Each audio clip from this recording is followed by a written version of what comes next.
Thank you. 2nd of May, Rabbi Levitt, Pele, Yoetz.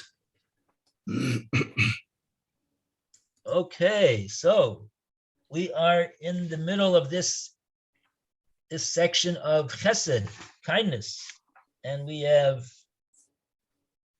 just finished page 320 and went on to 321. So first thing before we go on, we give a round of applause for page 320. Yay! Very well done. And now we'd like to continue. Included in the bestowing of kindness on page 321. And Lou, would you like to read for us, please? I'm a little bit hoarse today. I think I'll skip reading, please. Oh, of course. Yes. So. Okay, it's my turn again now. Alan. Yeah. Bottom of page 320, right? 321, included. Included, okay. Included in the bestowing of kindness is a great mitzvah of hospitality, which is greater than beholding the divine countenance and rising early to the base midrash. As the sages said in Shabbat 127a, the mitzvah of hospitality is very imposing, especially when there are many guests and small children. The bedlam increases.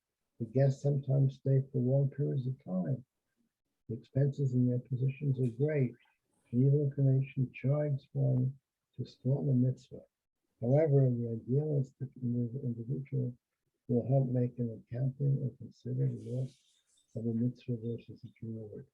He provides satisfaction to his creator and increases the reward according to the degree of his inconvenience. Man was born to toil. Fortunate is a man whose toil is in Torah and mitzvahs and gives great gratification to his maker. He grows up with a good reputation and dies with a good reputation. Good news is the great mitzvah of you shall love your neighbor as yourself. Matthew 19:19. But a person must wear the clothing of his friend and be empathetic about how he would want others to have compassion on him. Okay, so again, this last, basically the whole thing is pretty straightforward. Sounds like it's a good paragraph to read before your children and their spouses and your grandchildren come over for Shabbos, if you're still doing that. And yeah, if you are still doing that. It's a great mitzvah. And okay, so he says person is born to toil. Okay. And it's included in the mitzvah of B'ahavta l'reacha kamocha, as he mentioned before. That the mitzvah of chesed goes together with the mitzvah of B'ahavta l'reacha kamocha, love your fellow Jew as yourself, because you're supposed to imagine that if you would be in the situation of your child, and he has all these little kids running around, 24/7, and Baruch Hashem, it's we call a baya shel ashirim. It's a rich person's problem, and so they need a break sometime. Everybody wants a break, and especially young mothers and their husbands. They oftentimes need a break from all of the bedlam of their kinayin har, their growing family. So sometimes their parents are able to host them for Shabbos, and so it's so after and usually after the children and the grandchildren have come to the house, it usually takes about until the next Erev Shabbos in order to clean up the house and repair all the damage that they caused for that Shabbos they were there. But nevertheless, that's the mitzvah. He says it's a great mitzvah, And it's v'ahavta l'reacha kamocha, because we have to wear the clothing of our friend. If we would be in his shoes, in their situation, we would so welcome to have a Shabbos invitation, and therefore, if we could possibly manage to do it, it's a very great mitzvah. Okay. And with that, we go to the next paragraph. Nonetheless, Roy, would you like to continue? Nonetheless, it is incumbent upon the guest not to impose on his host. This is something that requires intelligence to appreciate a man and his character, to intuit his preferences and not do anything against his will. We have already written a little about this in the entry Derech Eretz. Especially if the guest senses that his host is stingy and miserly, he tells him to eat and drink, but his heart is not with him. Must he run far away from him? Any benefit from him is tantamount to stealing. They also said in the Holy Zohar in Shemos Daf 3a, it is better for a person to strangle himself rather than to benefit from the bread of a miserly man. A guest needs to be concerned about any host, and to the best of his ability, he must minimize his stay. He should also, according to his financial abilities, contribute to the house expenditures from time to time. Okay, wow. That's a whole subject in and of itself. The house guest. Okay.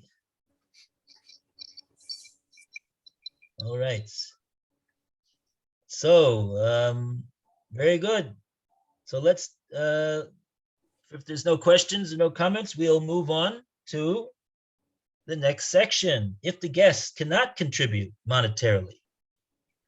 And Bottom of page 321.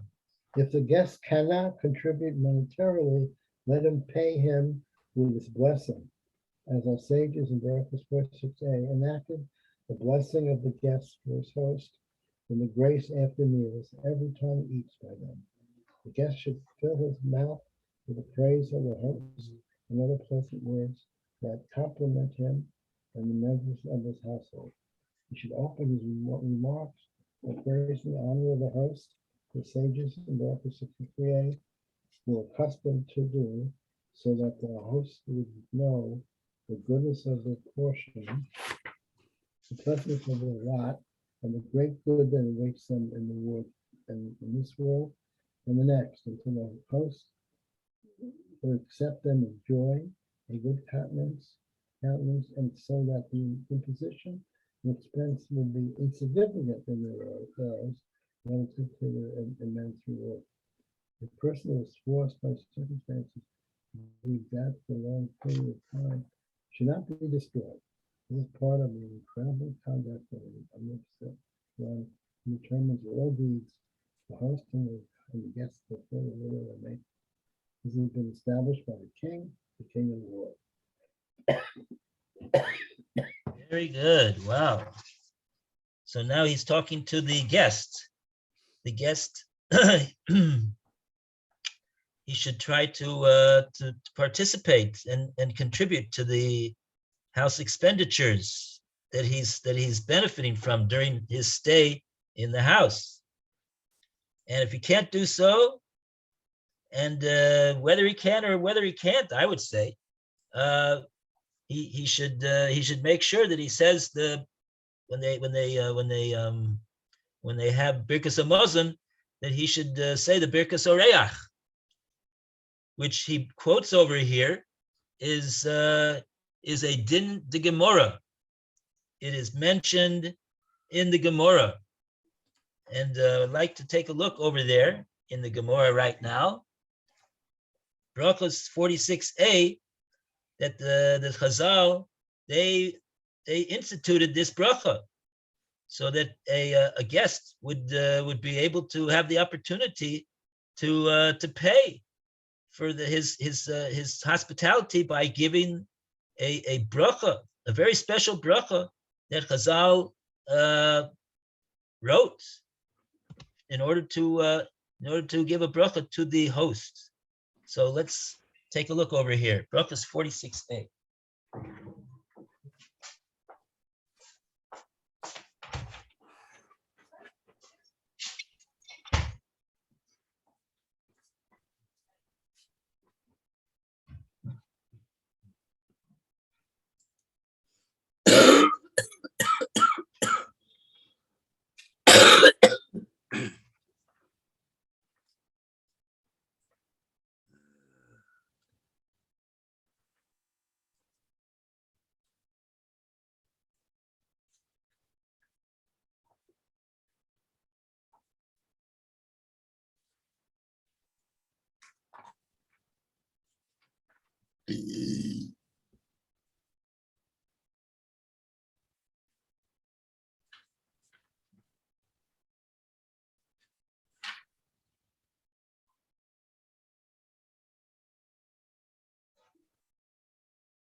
Okay.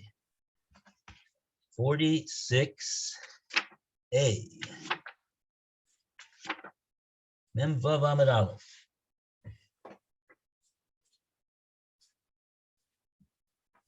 Okay.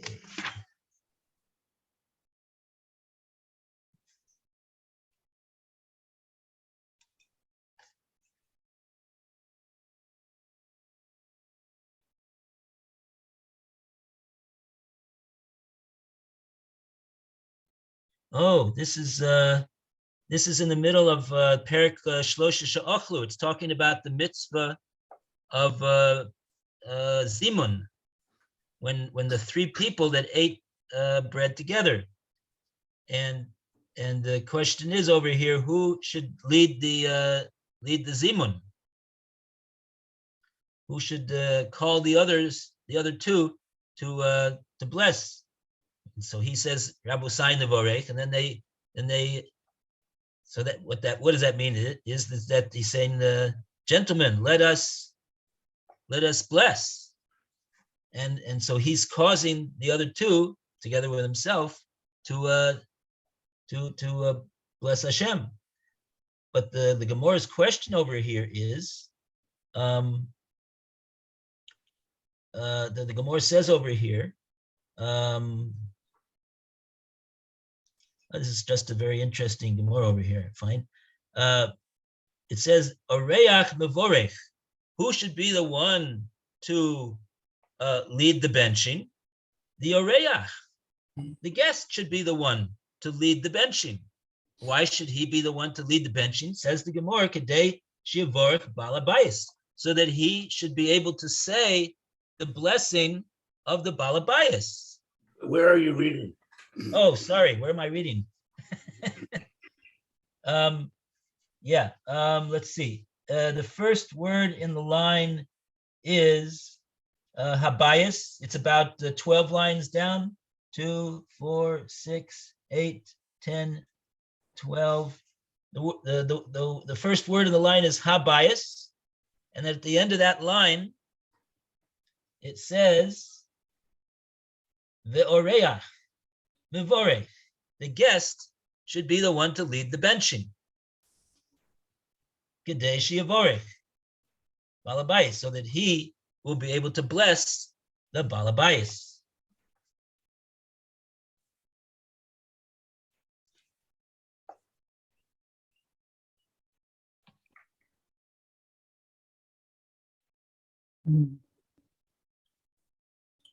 All right. Got the place? Yeah. Where is it, Roy? I can't find it.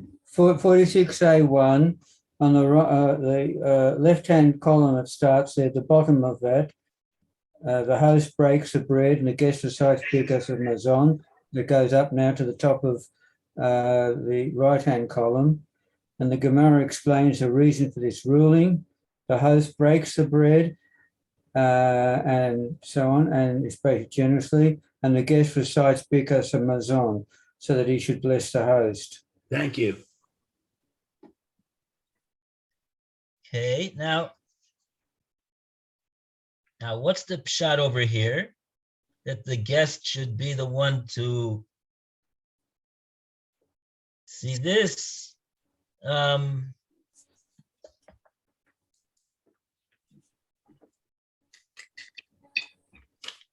Okay, we're not going to get into this whole sugi over here. I believe that what might be the point over here is that the Gemara is talking about a situation where the one who's mavorech, he's mavorech for the others as well. The others are not actually mavorech themselves.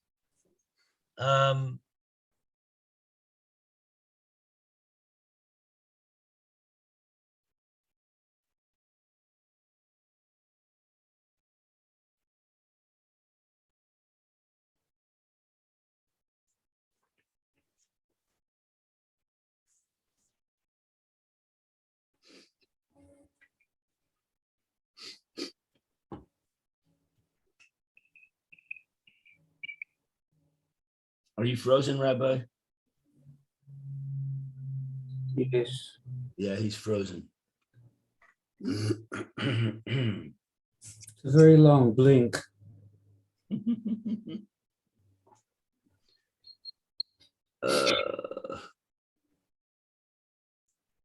And he's gone.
Although we're not doing this, but what happens if the host is a Kohen and the guest is Israeli?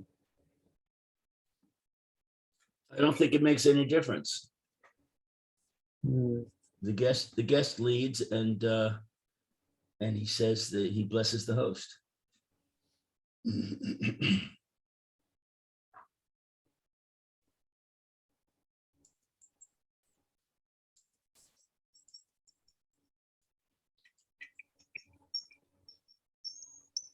Okay, we are back. Oh, Baruch Hashem. Welcome Oh, back. oh. Wow. Right. As I say, once again, I don't know what happened, but Baruch Hashem, Hashem brought us back over here. So the Gemara now tells us what is the bracha that the Areach says. So he says, Yehi Ratzon, Shelo Yevosh, Baal Habayis Ba'olam Hazeh, V'lo Yikolem, La'olam Haba. The Baal Habayis, he should not come to Busha in this world because of one interpretation over here that I'm seeing is because of Oni, because of a lack of material sustenance. Velolide klima, and he shouldn't come to shame in olam haba.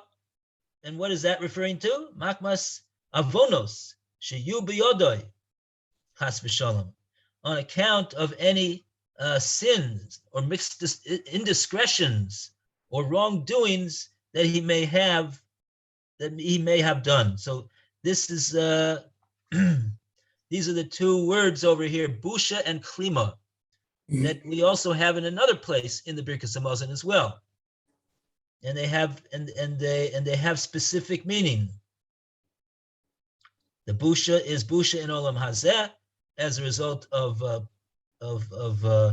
lack of material blessing, poverty, and klima is a spiritual busha because of sins that a person chas v'sholem has. So this is the first thing that the Areach, the guest, gives a blessing to the Baal Habayis. He should not suffer shame on either of these accounts.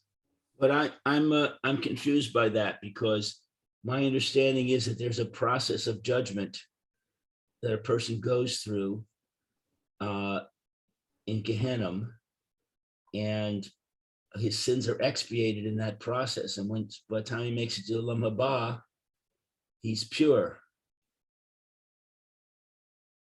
Is that incorrect?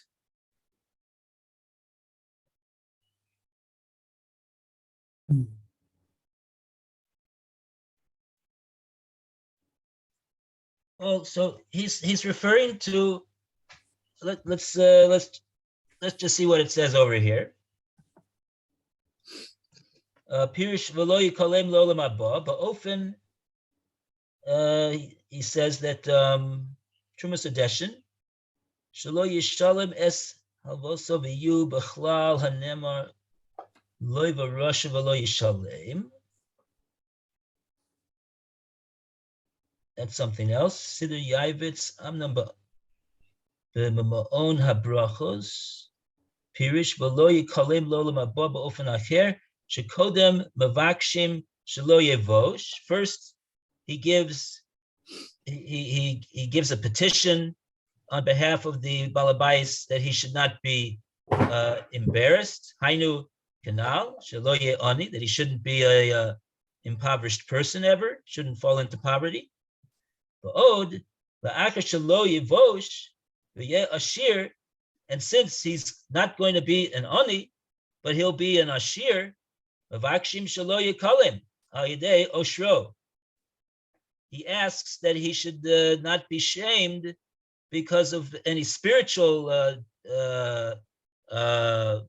indiscretion that he may be guilty of based upon his wealth. Shelo yeh zeh osher hashomor lebalov lera'ato. That like it says in a pasuk that sometimes wealth can be a source of the opposite of blessing for a person. It's pasuk in Koheles. Elish ye oshro ke'ein ha'osher sheyeh le'abuseinu Avram Yitzchak v'Yaakov shegomlu chasodim ayedei oshram. But his wealth should be used in the way that the Avos, Avram, Yitzchak, and Yaakov used it. They were also wealthy men, and they used their wealth to do great acts of kindness, and and benefit other people with their wealth. Okay, so so the way that we're understanding the matter is that when we say olam haba, we mean to say that the osher that the person enjoys should not be a source of sin for them. We're not getting into the technical distinctions between, well, what about Gehenna? Doesn't Gehenna clear it up? We would rather not have to be there too long in Gehenna and have to be cleaned up. It would be better to be able to. It would be better to be able to have a shorter stay in Gehenna and not have to be shamed by having to have sins which need expiation in Gehenna. So this is the blessing that we're giving to the Baal Habayis. That he should have a short time in Gehenna. He should not have to need he should not have sins in his hand that will need. It's not such a pleasant experience. This is what I've been taught, to have one's sins expiated in Gehenna, right? So we're giving him this bracha that he should not have sin. That he should, and that's the klima. That's what we mean when we say lo yikalem la'olam haba. He shouldn't suffer shame in olam haba by having to have this purgatory and cleansing. Can you please repeat what it was when it was referring to olam hazeh? Olam hazeh, he should not be shamed. Lo yevosh, he shouldn't suffer busha in olam hazeh, that he's an impoverished person, that he falls into poverty. I see. Okay, thank you.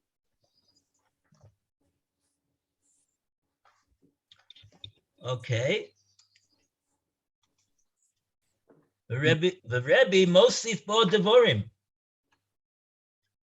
and Rebbeinu HaKodesh, in other words, Rebbe Yehuda Nasi, he was mosif. He added on to this bracha of the Areach. V'yitzlach ma'od b'chol nechasav. And not only should he not be a impoverished individual, and not only should he be an evil man who's rich, who's going to have to suffer in Gehenna, but even more we'll give him more brachas than that. He should have true success in regard to all of his physical possessions.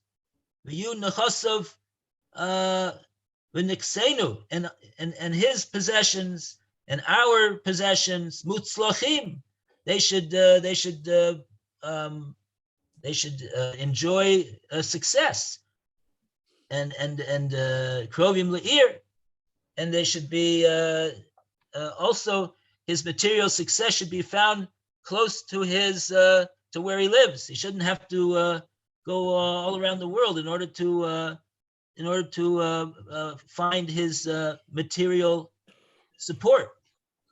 Vial yishlot satan lo b'masa yoda v'lo b'masa yadenu.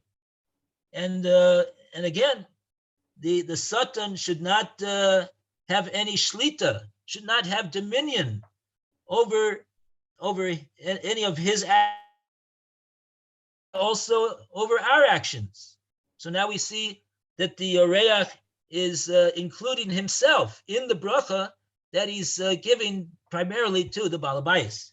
V'al yizdaker lo lefanav lo lefanenu shum davar hir chet v'avera v'avon me'atav v'yado ilam.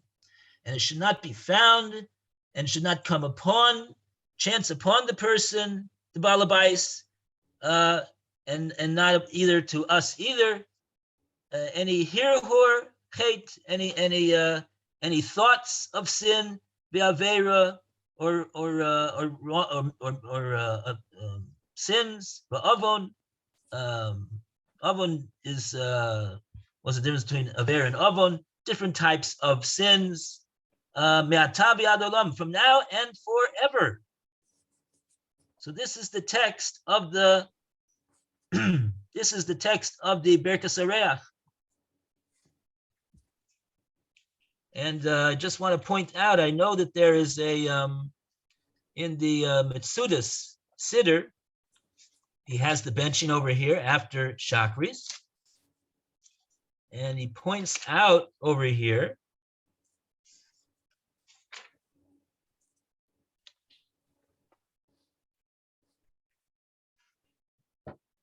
that he quotes this bracha over here, and he says that this blessing is quoted from the Talmud in Brachos 46a, and in many Siddurim, and certainly also in many benching. You have the benchers and Siddurim, and all manner of different forms of text which record the Birkas Hamazon. This bracha, which is stated explicitly in the Gemara and Brachas, is omitted. And the Mishnah Berurah mentions this. We should look up the Mishnah Berurah over here. The Mishnah Berurah takes issue with its omission. Why did these benchers over here take out this bracha? And so he says, we have incorporated it in this edition of the Metzudas Siddur.